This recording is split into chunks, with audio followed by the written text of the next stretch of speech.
J'ai l'impression d'avoir pénétré dans un chantier top secret.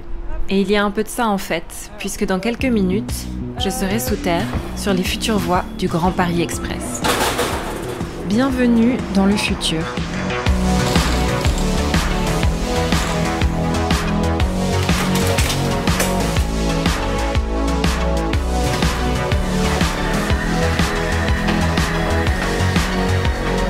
Connexion, épisode 6.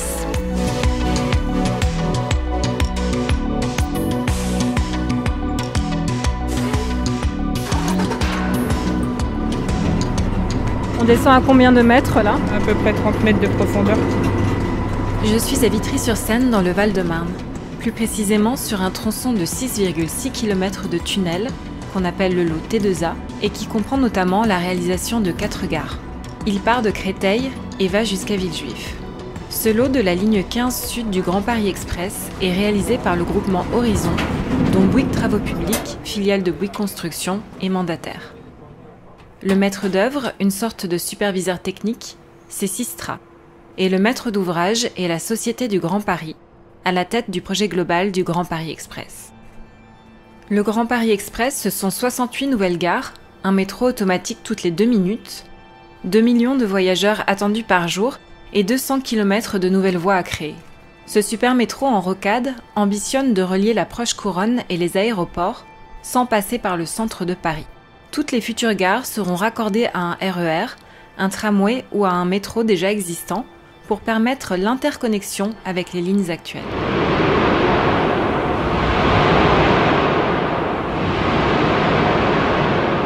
À droite et à gauche, 2 tunnels d'environ 10 mètres de diamètre.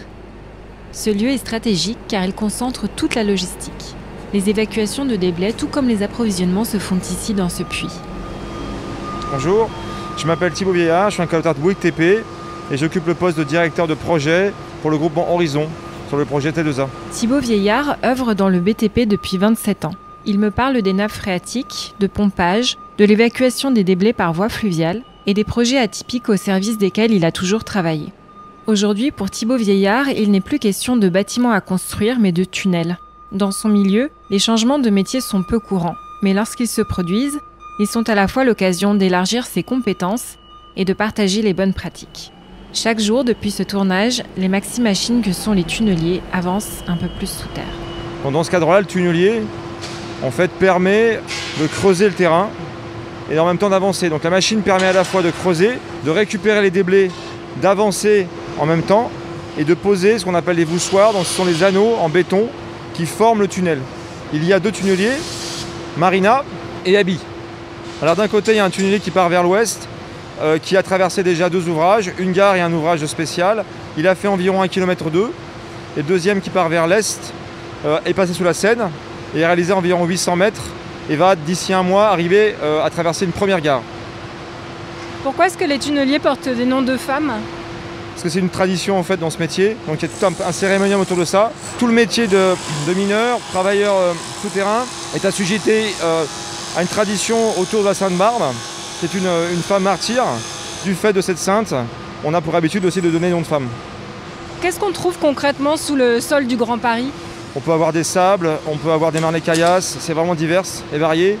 C'est tout l'intérêt du tunnelier qu'on a mis en place, un tunnelier à pression de boue qui permet justement de, en fonction du terrain, des pressions d'eau, il peut adapter en fait son principe de fonctionnement et s'adapter au terrain qu'il rencontre. Oui, derrière tout ça, il y a beaucoup de prouesses techniques aussi. Exactement. On a une complexité technique importante parce qu'on travaille dans des zones qui sont souvent très exiguës, avec un environnement très restreint, pour faire des ouvrages très complexes, très profonds. On est dans des projets qui sont hyper urbains, donc il faut prendre ça en compte de manière très forte. Si on veut que ça se passe correctement, avec un niveau de confiance partagé, il faut vraiment s'investir très en amont sur ces problématiques-là. Alors une des grandes problématiques par rapport à ce type de projet, c'est la géologie. Alors pour différentes raisons, les problématiques de dureté, de compacité, etc. Mais aussi les problématiques d'eau. On a un tunnel qui passe sous la Seine.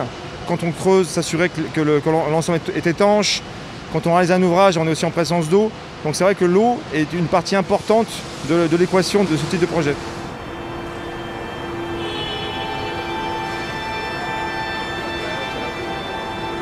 Moi, ça fait plus de 20 ans que je travaille dans le BTP. J'ai toujours été passionné par l'acte de construire. Je trouve que le fait de construire les ouvrages de ce type-là, c'est assez merveilleux. C'est-à-dire que c'est vraiment de se dire qu'aujourd'hui, on est en train de construire un ouvrage qui va transformer un peu la vie parisienne, la vie des Parisiens dans les années qui viennent. Notre action va permettre de fondamentalement modifier la vie parisienne et sa région voilà, dans les 100 ans qui viennent. C'est ça qui me motive en fait finalement, c'est l'objet qu'on construit, ce à quoi il va servir, quel va être son usage, et de se dire quelque part on participe à ça. Je trouve ça assez fabuleux.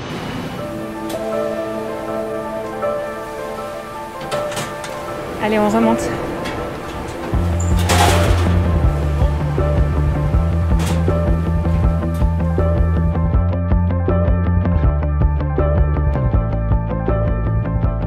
Le Grand Paris, c'est la matérialisation, je pense, de ce qu'on essaye de faire de la région parisienne demain. C'est des travaux d'infrastructure qui ont comme vocation à changer la vie des gens qui habitent dans la région parisienne. Oui. J'ai quitté le fourmillement du chantier du tunnel pour retrouver Raphaël Thévenin, qui est directeur d'exploitation de Bouygues Travaux Publics, Grands Travaux France.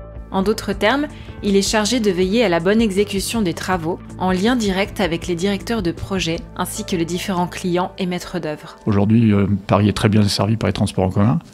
On sait tous que le réseau est plutôt radial, avec beaucoup de concentration sur les gares de la région parisienne, et qu'il est très difficile d'aller de banlieue à banlieue. Les lignes de métro qu'on réalise sont justement toutes périphériques, et vont permettre à des gens qui habitent dans le Val-de-Marne d'aller travailler plus facilement à la Défense, par exemple. Le projet de transport était un moyen de transformer les territoires. C'était l'objet même de ce projet, qui normalement placera en effet 95% des franciliens à moins de 2 km d'une gare, et avec 80% des gares nouvelles qui seront connectées au réseau existant.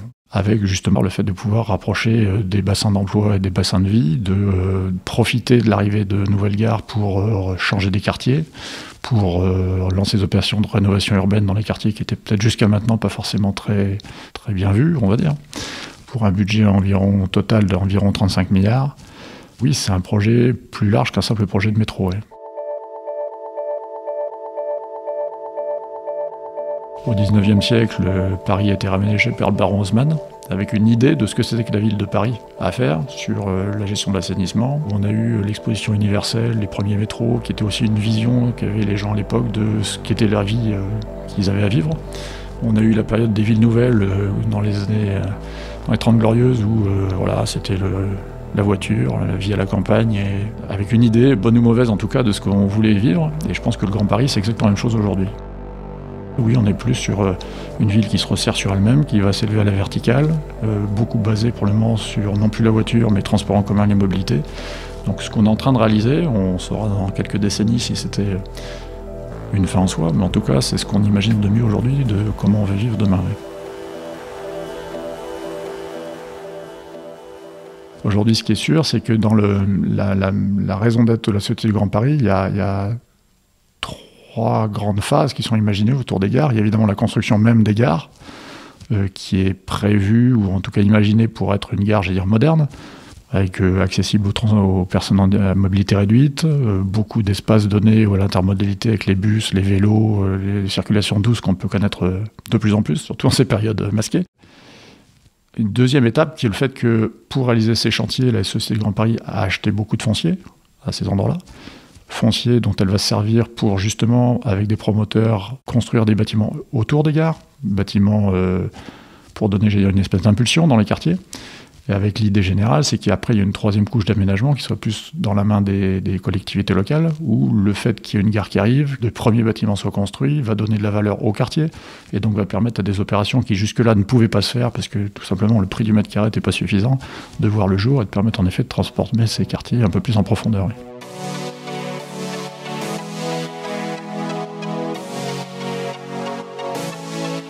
Je pense que c'est un grand honneur de faire partie de ce chantier-là et d'avoir avec moi des gens qui sont en train de faire une infrastructure qui va, je pense, durer quelques années, et de pouvoir dire à mes enfants qu'en effet, ou à mes petits-enfants, que j'ai participé à cette époque-là. Ouais, je pense que c'est une fierté.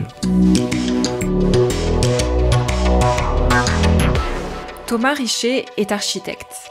Il dirige l'agence Richer Associés qui travaille sur la conception de bâtiments, mais aussi en tant qu'urbaniste en concevant des quartiers et paysagiste en dessinant des espaces publics. Son champ d'action est particulièrement actif sur le sujet des mobilités et l'agence a notamment travaillé sur le Grand Paris Express. À Vitry-sur-Seine, aux Ardoines, on trouve par exemple un pont dont Richet Associés est l'architecte, ainsi qu'un ensemble de bâtiments que l'agence s'est chargée de coordonner. Oui, le Grand Paris Express va profondément changer l'agglomération parisienne. Il y a un siècle, l'urbanisation ne dépassait pas les terminus du métro. Ça paraît incroyable, mais il n'y avait pas de banlieue en ce temps-là. Et donc, toute l'agglomération était desservie par le métro. Et le Grand Paris Express va permettre d'étendre le cercle et d'incorporer à l'agglomération, au grand centre de l'agglomération, toute la première couronne. Il va redessiner un territoire. La zone densément peuplée et très bien desservie par les transports publics va s'étendre très largement. Alors, le Grand Paris Express, il va d'abord faciliter la vie de gens qui sont déjà là, qui sont dans des territoires insuffisamment desservis et qui vont voir une amélioration de leurs conditions d'habitat, de mobilité, et avec de nouvelles façons de se déplacer dans cette couronne. Mais aussi, comme tout système de transport, il va faire naître un certain nombre de nouveaux quartiers, en gros autour des gares, une série d'endroits où la ville va être complètement reconfigurée à partir de cette accessibilité et de cette offre de mobilité nouvelle.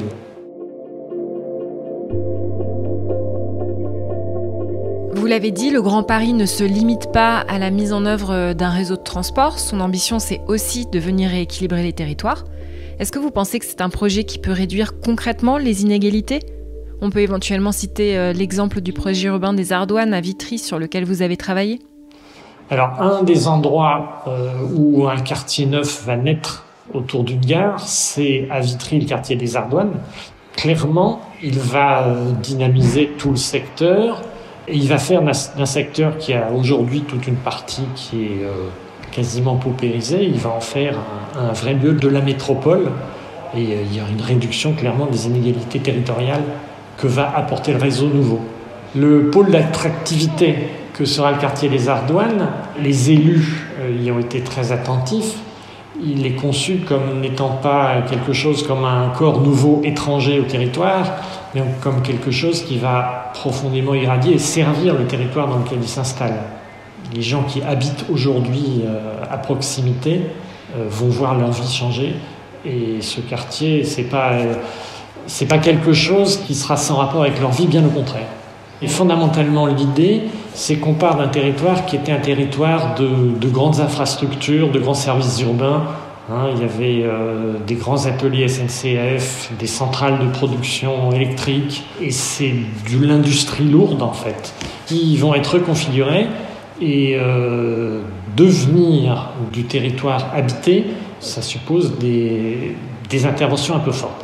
Un axe qui a été tout à fait important dans notre démarche, ça a été de dire qu'il faut mettre en place de vrais espaces publics accueillant les piétons et il faut puissamment végétaliser, ce qui est pour nous profondément la façon de requalifier, coloniser ce territoire à la base industrielle. Et un des premiers gestes, ça a été de jeter un pont au-dessus du faisceau de voies ferrées pour permettre d'atteindre les deux côtés. Et nous avons proposé que ce pont soit planté, avec cette idée que c'est une bonne façon de qualifier le lieu et de le rendre habitable, et bien habitable. C'est aussi la question de savoir comment la mobilité influence la conception des paysages en fait. Dans le détail par exemple, comment est-ce qu'on fait pour avoir une projection des flux et donc imaginer des bâtiments qui devront répondre à des besoins qu'on n'a probablement pas encore identifiés. Le souhait des collectivités locales, ça a été de développer de l'activité et de l'emploi autour de cette convergence de transport. Aujourd'hui, l'emploi, dans ce genre d'environnement, c'est essentiellement du tertiaire. C'est extrêmement compliqué à développer. Il y a un vrai effet de masse qui est indispensable. Et qu'aujourd'hui, un aménageur public a beaucoup de mal avoir comme relais des promoteurs qui sont à risque. Le premier prend un risque considérable. Il construit un bâtiment de bureau avec l'idée qu'il ne va rien avoir d'autre. Ah oui, mais s'il n'y en a pas d'autre. Bon. Et d'où l'idée d'un appel à projet global sur lequel un promoteur en l'occurrence Link City, s'est engagé sur l'ensemble de bureaux à construire dans le quartier. Ça, c'est une méthode qui est aujourd'hui indispensable compte tenu de ce que savent faire ou ne savent plus faire les aménageurs publics. Voilà, il y a un vrai effet de masse qui doit être atteint et qui sera apporté par l'intervention d'un promoteur unique.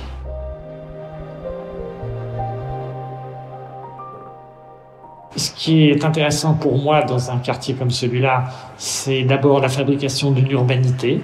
J'ai indiqué comment elle se base sur une qualité des lieux vécus par les piétons et avec la présence végétale qui est l'élément clé dans la fabrication de cette urbanité. Il se trouve aussi qu'il y a des enjeux assez délicats sur la résilience globale du site, en fait, à la situation de crue. Pour vous, en tant qu'architecte, quels sont les enjeux à travailler sur ce type de projet ? Qu'est-ce qui est particulièrement intéressant pour vous ?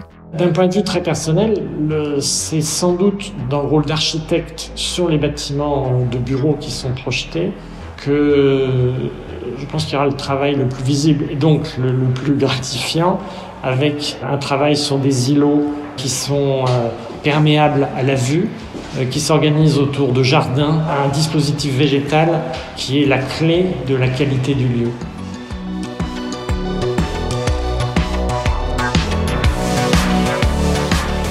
Merci d'avoir écouté cet épisode.